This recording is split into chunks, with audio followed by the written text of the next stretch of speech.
kahirapan ng tao. Kami hindi tanga sa mga kalokohan mo. Ang iyong kapangyarihan ay para sa bayan. Basta alan, ang pangalan laging naninindigan. Huwag mong gamitin kahirapan ng tao. Kami hindi tanga sa... Yun, good day sa inyo lahat at welcome sa ating YouTube channel. Ang pag-uusapan natin ay itong jeepney modernization, no? Ang nangyayari kasi ngayon sa jeepney modernization natin ay gusto pang ipa-postpone ng ating mga senador, no? Actually, 22 senador ang pumirma para ipa-postpone muna ito, yung pag-i-implement ng jeepney modernization. Kaso nga lang, nagsalita na yung presidente natin. At bad news para sa kanila. Bad news at 22 senador na pumirma para ipa-postpone muna itong pag-i-implement ng jeepney modernization. Bad news.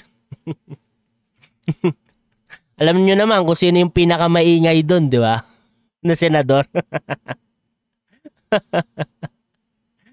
But anyway mga master, simulan na natin to. Pero bago tayo magsimula, syempre shoutout sa inyo lahat. At eto na nga, panoorin natin itong video na to. Ito ay sa YouTube channel ng UNTV. Okay, pakinggan natin tong balita na to. Well, I disagree with them because sinasabi nila minadali. This has... Disagree ang ating Pangulo kasi sinasabi daw nila minadali daw ito. Minadali ba? Oh. been postponed 7 times. Oh. 7 times na na-postponed. O minadali pa ba yun? Sino ba yung senador na nagsasabing minadali yan? Anak, talaga nang hindi talaga marunong mag-research Isipin mo 7 times nang ipinospone ito, tapos sasabihin mo lang minadali. The modernization has been postponed for 7 times. Hindi ipatitigil ni Pangulong Ferdinand Marcos Jr. ang implementasyon ng Public Utility Vehicle Modernization Program. Ganda ng jeep Isipin mo ganyan na yung mga jeep natin sa init ng panahon ngayon. I think talagang kailangan na natin magpalit kasi yung lumang jeep talaga malamig lang siya pag tumatakbo. Pero pag traffic, ang init doon. Ang init. Di ba? Siksikan. Mas masarap pang ang nakasabit kaso pinagbawal na yung bawal na kasi sabit ngayon, di ba? Kaya kailangan na natin magpalit. Pero bakit gusto ng mga senador natin na ipa-postpone muna? Ang ganda-ganda ng bagong jeep Ayaw nyo ba yan? Gusto nyo pa rin ba talaga yung lumang tradisyon natin na jeepney? Iba na ang panahon ngayon. Mag-base na tayo sa panahon. Tsaka sa technology. Gusto nyo pa rin yung luma. Anak talaga ng tutsa no? Ng Pangulo na ilang beses nang ipinagpaliban ng pagpapatupad ng programa. Parang bus Di ba? Parang bus. Ang ganda, tignan. Upang bigyang pagkakataon ang mga jeepney driver at operators na makagawa ng paraan upang makasunod sa kautusan. Dagdag ni PBBM, mas matimbang na sa kanya na pakinggan ang mayorya na nagsasabi na dapat ituloy ang programa. And those that have been objecting or have been crying out and been asking for suspension are in the minority. 80% have already consolidated. 80% ang nagsasabi. Ituloy na natin yan. Bali 20% lang ang nagsasabing hindi. Landslide na landslide. Kailangan ituloy. Majority ang nagsasabi. Demokrasya tayo, tol. Demokrasya tayo, tol. Pag sinabi ng karamihan na ganito dapat ang masunod, di ba dapat yun ang masunod? Ito 80% na nagsasabi, kailangan na natin ng modern na jeepney. Ituloy na yan. Kasi nga 'di ba 7 times na na-postpone ito. Ito talaga mga senador, no? Di ko alam kung bakit, no? Kung bakit gusto nilang pigilan itong pag-i-implement nitong jeepney modernization. 'Di ba sa hearing, sino ba nakapanood dito ng hearing? Parang alam niyo yung nangyari sa hearing, parang ano ba, pinulot nyo ba yung mga yung mga resource person nyo na sang-ayon sa inyo? Nagtatanong lang naman. Kasi parang yun yung 20%.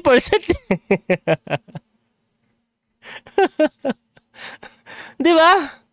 Parang yung mga antay lang ang pinagkukuha nila. Paano naman yung mga pro? Ang masasabi natin, di ba? Antay talaga yung 22 na senador na pumirma, no?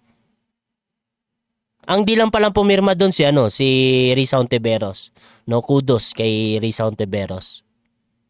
Di ba? Pero yung 22, hindi ko maintindihan. Nag-jeep ba kayo?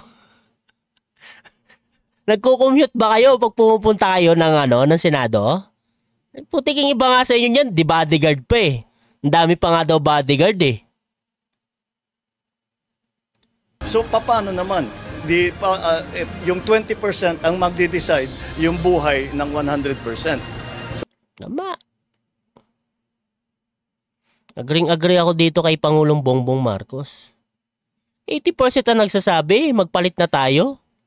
Tapos yung 20% yung susundin natin. Kasi ito naman mga senador natin, porque tumiiyak itong 20%, yun na rin ang susundin nila. Tingnan nyo talaga kung talagang para sa bayan ba talaga yung gusto nila. Di ba? Majority na nagsabi, tapos dahil may umiiyak na 20%, yun yung pakikinggan nyo. Di ba parang ang unfair naman nun? So pakinggan natin yung majority. At tama. ang majority sinasabi, ituloy natin. So that's what we will do. Iginagalang ni Senate President Kailangan nyo talagang galangin yan. Presidente natin yan. Siya pa rin ang masusunod. Francis Escudero ang magkaiba nilang pananaw ng Pangulo kaugnay ng PUVMP. Gayunman naniniwala ang senador na hindi pa lubusang handa ang lahat para dito. 80% na nagsasabi, Senator Chis Escudero. Tapos hindi pa tayo handa. Anong klaseng kalokohan yan?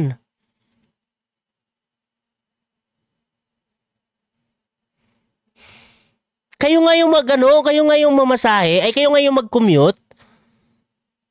Papasok ka na fresh.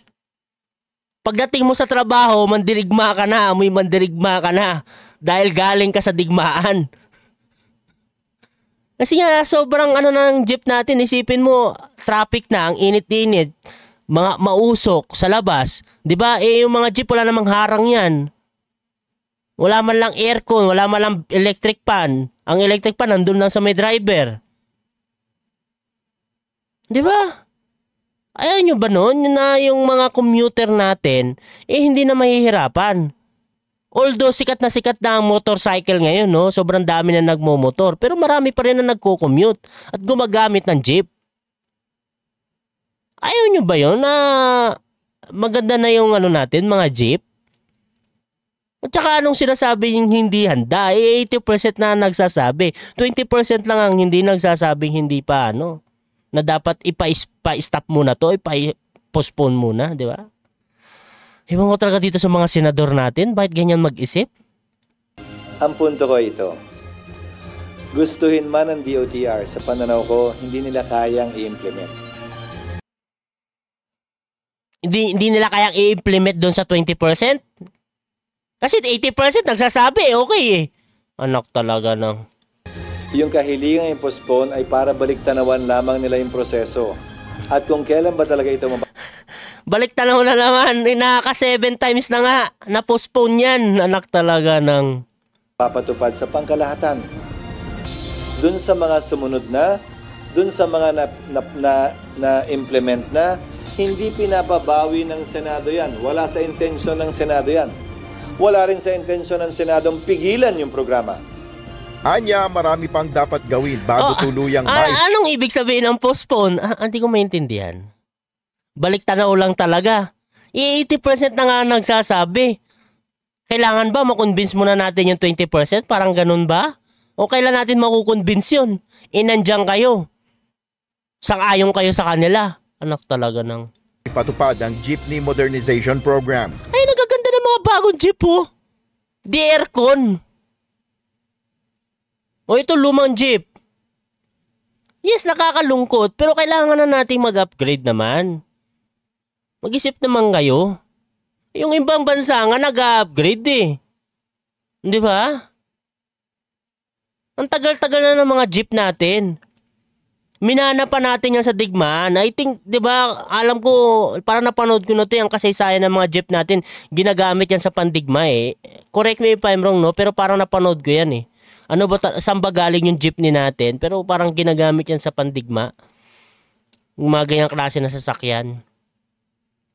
Na ginawang transportation sa Pilipinas. At yun ay naging parang nakasanayan. Kaya yan, sa atin bagsak lahat ng mga jeep kasi nga yan yung nakasanayan natin. Pero kahit ayaw nyo mag-upgrade man lang tayo, kahit papano, gusto nyo ba talagang magtiis pa rin tayo sa lumang tradition? Eh unang-una nga ang init na ng panahon ngayon. Kailangan na natin ng aircon na sasakyan kahit papano man lang fresh naman pumasok yung mga kababayan nating Pilipino na nagko-commute, no? Talaga itong mga senador natin, hindi ko talaga maintindihan. Kailan ba tayo mag-upgrade? Ha? Pag presidente na kayo? Hindi, joke lang.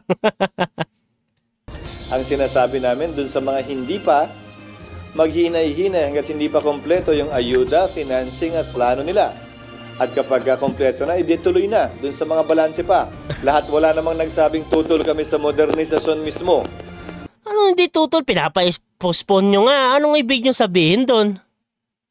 Postpone na naman nakaka 7 times na. Kailan ipapa-implement yan? Pagtapos na naman yung termino ng bagong presidente? Anak talaga na. Nais lamang namin ito mapatupad ng maayos at tapat ayon sa intensyon ng modernisasyon mismo.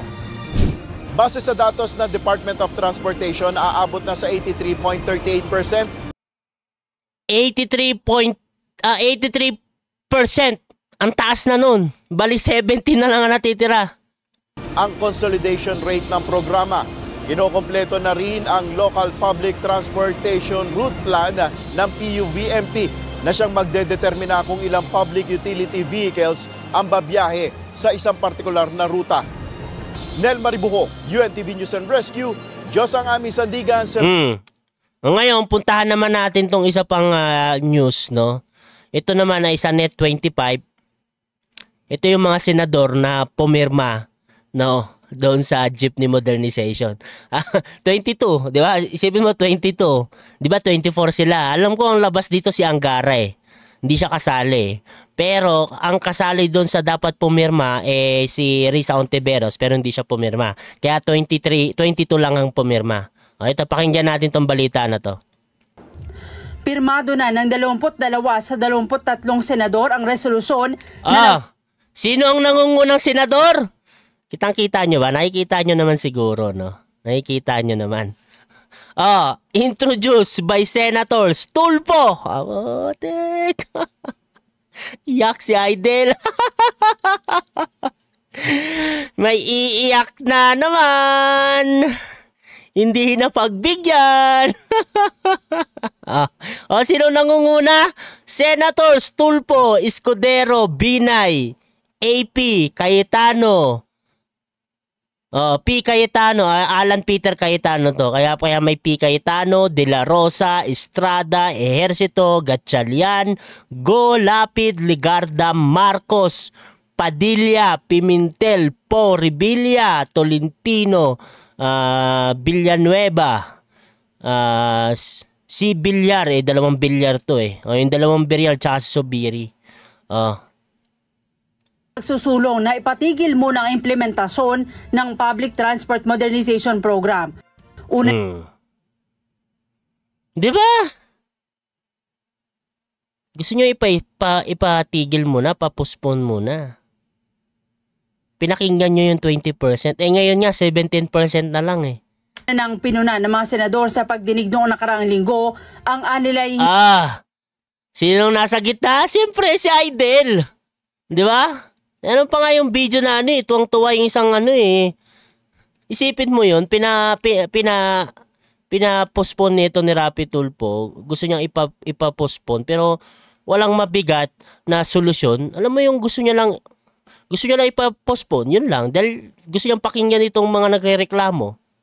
Pero wala naman siyang binigay na mabigat na solusyon. Di ba? Wala lang, gusto niya lang mag-postpone. Hindi planado at minadaling implementasyon ng hindi daw mga planado. Ano hindi planado? 7 times na yan. Di planado. Tingnan nyo ba naman yung mga pinagkukuha nyo? Sa tingin ko ito yung mga anti. O kung dinala nyo dyan, yung mga pro, di dinumog kayo. Isipin mo, 80% yun. Kung pinagdadala nyo dyan sa Senado, yung mga pro, di dinumog kayo. Talaga ng tucha, no? Programa. Si Senate President Francis Escudero ang nagsulong ng resolusyon para hilingin sa siya pala yung nagsulong ng resolution pero bakit hindi siya yung nangunguna? Bakit si Tulfo? Talaga ng Pangulo na suspindihin muna ang implementasyon ng PUV Modernization Program. Sinabi ni Senator J.V. Ercito na kulang ang information drive kaya marami ang hindi nakaisa sa consolidation program. 80%? Grabe yan, hindi ko maintindihan. 80% yun? Yun lang siguro yung pinakinggan nyo eh. Paano yung 80% nga? 80% na nagsasabi.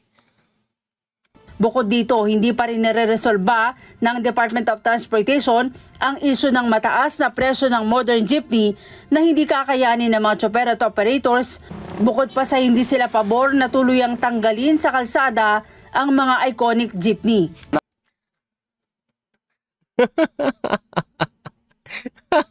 Akala mo talaga nagko-commute ang mga ano eh, no? Talaga ng tucha eh, no? Nagko-commute ba kayo? Hindi naman kayo nagko-commute ah. Nakikita natin magulo pa, no? Yung consolidation ng route. Tingnan nyo yung mga inuupo nyong senador, ganyan mag-isip. Hindi nyo man lang pinakinggan yung 80%. Anak talaga ng Routes, consolidation and rationalization of routes, hindi pa tapos hanggang ngayon. Yung supplies, pero ang pinakaki rito na nakikita ko, yung success of the PUV modernization will depend on the financing. Magsasalita ba dito sa Idol? Tingnan natin. Maganda pakinggan si Rapi Tulfo, ano masasabi niya eh. Parang wala ah. Hindi kinuha na ng ano ah, ng opinion ah. Hindi kinuha na ng opinion. Funding sa financing scheme kasi hanggat 2.5 to 2.8 billion ang isang modern jeep, napakamahal, hindi kaya ng ordinary jeepney and operator siya. Siyempre tutulungan ng gobyerno. Kailangan mahanapan po natin ng solusyon kung paano natin ito bakit yung 80%? I think nakaharap na ng solusyon. Sila na nga nagsasabi. Tuloy na yan eh. Gora na, di ba? Halimbawa, may bababa yung amortization. Hanggang ngayon, hindi rin maayos ang ruta na isa sa mga requirements ng PUV Modernization Program. DBP, nag-state sila na it's too expensive for our PUV drivers. Magkano kinikita nila? Ang average, 650 pesos a day. Ito pakinggan natin tong jeepney driver. Ito. Jeep na modern ngayon. 15 taon na siyang pumapasada at sa tingin niya, maayos naman ang kanyang jeep at maayos ang kanyang kita. Hindi ako pabor sa bagong jeep na modern ngayon. Itong si Kuya, sa tingin ko, isa siya sa doon sa 20%. Hindi naman nga atin yun eh. Saka parang China lang yun eh. Hindi naman atin yon, galing China naman yun. Yan bang jeep na dinadrive mo, galing ba talagang Pilipinas yan? Hindi naman din. Yung design na hindi naman din galing Pilipinas yan eh. Hindi ko gets. Pag binili mo ang isang bagay, kahit galing pa yan sa ibang bansa, sa'yo na yun. Pag mamayari mo na yun. Ito bang ginagamit namin sa pagbablog? Ito bang mic? Ito bang laptop? Ito bang monitor? Ito bang camera? Ito bang headphone? Sa China pa rin ba to? Sa Japan pa rin ba to? Hindi na. Akin na to eh. Binili ko na to eh. Atin pa rin yan. Sa'yo na yan. Pag napili mo ang isang bagay, kahit isang bansa pa galing yan, pagmamayari mo na yan. To gets yung point na yun. Mahal pa. Ito lang din, no. Meron bang sasakyang mura? I think meron. Pero mapapamura ka. Kailangan na natin ng modern. Mga bago. Kailangan na natin yun. Kaya mo.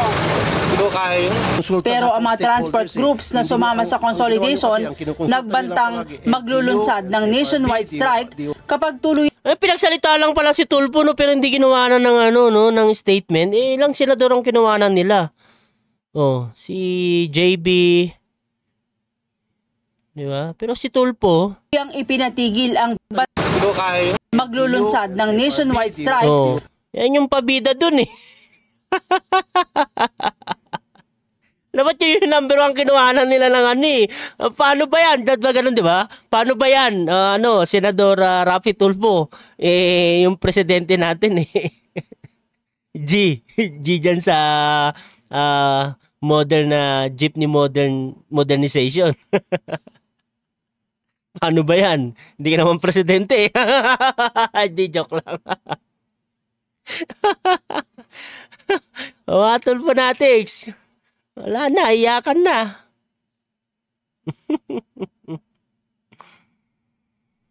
Ay, nako. Hindi naman talaga kasi sila ang mag-decision about yan. Presidente pa rin. Sinabi na ng presidente, go na tayo. Kasi nga, majority na nagsasabi, 80% na nagsasabi, kailangan na natin ng modern jeepney. Okay? Kailangan natin bitawan yung traditional natin ng mga jeepney, no? Luma na. Diba? Luma na yan. Anyway, mga master, hanggang dito na lang naman tayo, no? At maraming salamat sa pagsama sa ating video, no? Ingat kayo palagi at God bless you po sa inyo lahat. Paalam po.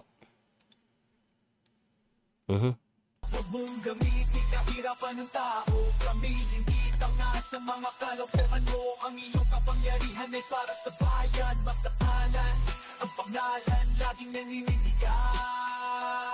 Huwag mong gamitin kahirapan ng tao. Kami hindi tanga sa mga kalokohan mo. Ang iyong kapangyarihan ay para sa bayan. Mas takalan ang pangalan, laging naninindigan. Huwag mong gamitin kahirapan ng tao. Kami hindi tanga sa mga kalokohan mo. Ang iyong kapangyarihan ay para sa bayan. Mas taralan ang pangalan, laging naninindigan. Pilipino gigising sa hilig ng katotohanan. Tititig at lalaban sa pang-aabuso ng kapangyarihan. Huwag mong akalain kami mananahimik lang. Ang bawat salita mo aming haharapin ng may kapang. Mga inaapi ngayon na sa bawat post of vlog kami nagkakaisa. Mga maling gawa inyong ipihina ay pulo na ang boses sa lahat na laban. Kasama